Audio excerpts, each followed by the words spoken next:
I ended up here, it was an accident basically. I was in Phoenix on assignment shooting a concert, and I had a few extra days to kill, and I rented a car. The American public was being told that we were being invaded. And I was like, okay, where's the cartel? Where are the humans being smuggled? And I saw none of that. I realized that Army Corps of Engineers was literally blowing off the tops of these mountains from the wall.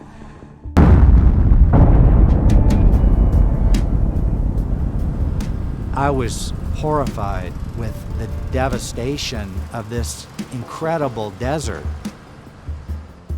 And every day there would be 3-4 more blasts and 3 to 4 more huge scars in the earth. Then my mission was to start documenting this ecocide. I wanted to show people how wrong it was and how senseless it was. Kind of poking my nose around. I thought I was going to be out for 3 weeks, and here I'm almost in my 8th month right now. The construction guys contact us about being too close to their next couple blasts they're going to set off, and they wanted us to relay that to you, that if something happens and you are here and not there, that they're kind of... That's fine. I'm willing to, I'm out here every day for every blast. They told me you were. Yeah, they don't like it. They don't want us to see what's going on, is what they're doing. There's that could be possible.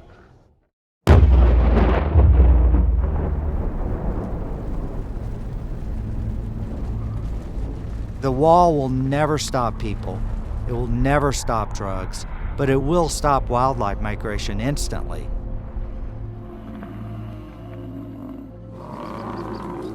This part of Arizona is extremely biodiverse. Fir trees, black bears, jaguar, ocelot, javelina. There's really no other place like it on the continent. I've been working in conservation since 1996, and I've seen the border become hyper-militarized. In the last years of the Trump administration, there was a full-on blitz to build as many miles of border wall as possible. And the sad part is that this did not coincide with the data. It simply did not warrant building border walls in many of these locations where there were virtually no crossings. We put cameras just before the construction of the wall. You will see a lot of movement of wildlife, like bobcats or mountain lions or deer. And now when they built that wall and this construction, the animals could not go through.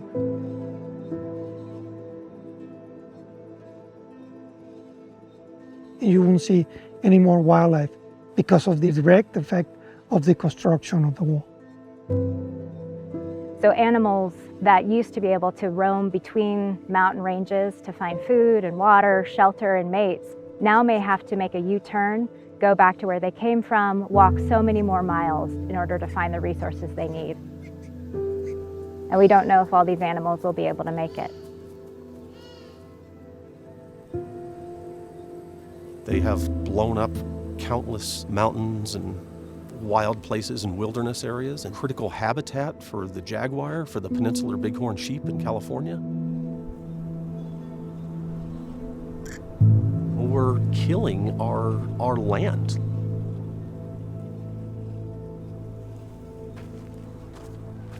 Nobody was really minding the store because it's so far away to get to these places.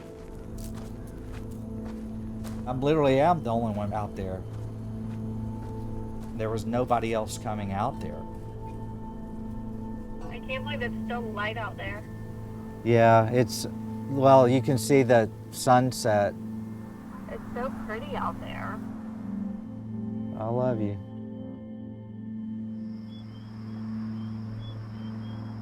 I've been asked, where do you live? And that's kind of a dangerous question.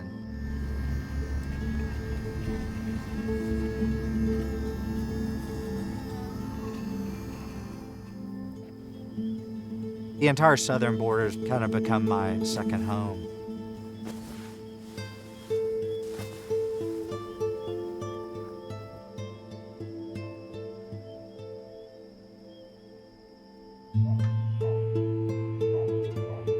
I can't imagine leaving what I'm documenting right now because I think the story is so big.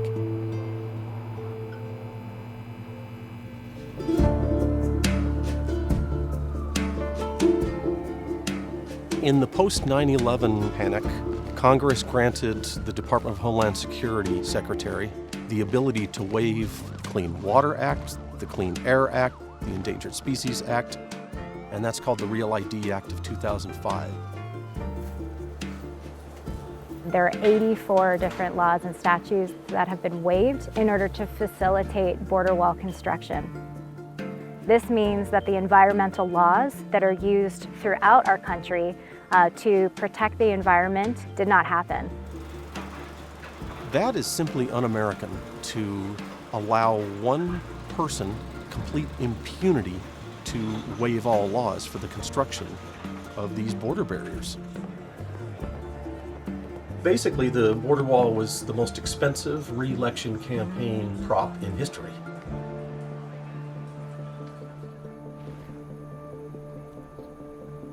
We're going to Cabeza Prieta National Wildlife Refuge in the southwestern corner of Arizona. This is an area that was, very much untouched desert. This is going to be my first time seeing the wall there.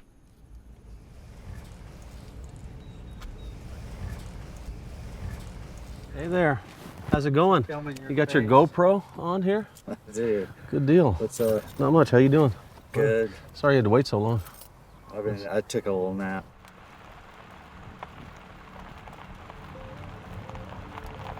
We're gonna see what has happened out here because the Department of Homeland Security certainly doesn't tell you what's going on, and most of the media doesn't tell you what's going on here either. These animals are going to be cut off from options.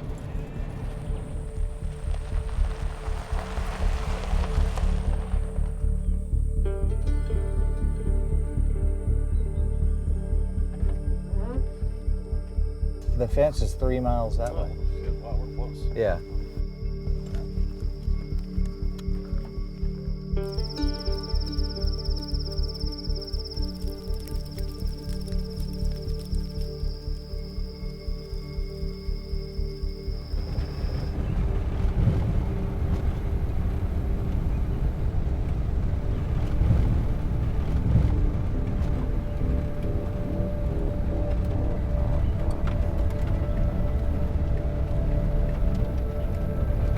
Why in the fuck would you build a wall up the side of this mountain? This is so absurd. Oh, do you see that? Look how insane that is, how they've got those sections.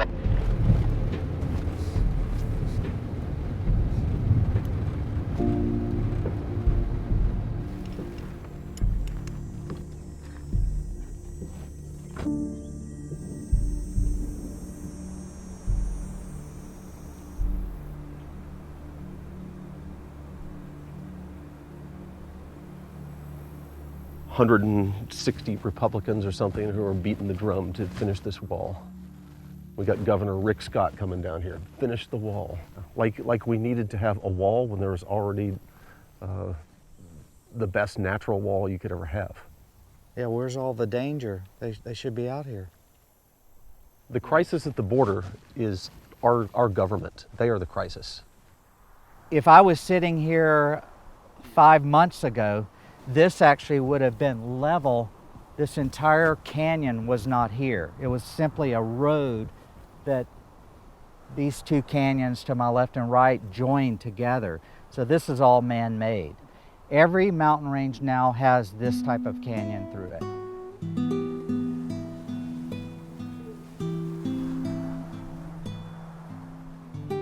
This scar behind me, this is here. That scar on the mountains is going to be there for many, many, many years. Thousands of years. Well, borders certainly are a human construct. When we draw a line in the sand, that's something that only we see. These animals don't know if they're in Mexico or if they're in the US. They don't know if they're in Israel or Palestine or China or Mongolia. They simply follow the natural landscape to prey upon whatever species they're pursuing. They really have no say in this. You've got, a 4,000-foot peak that is a natural barrier, and now it's got literally 150-foot to 200-foot canyon carved through it to put a 30-foot fence. And it's so senseless. It's a racist monument. By the way, walls don't work.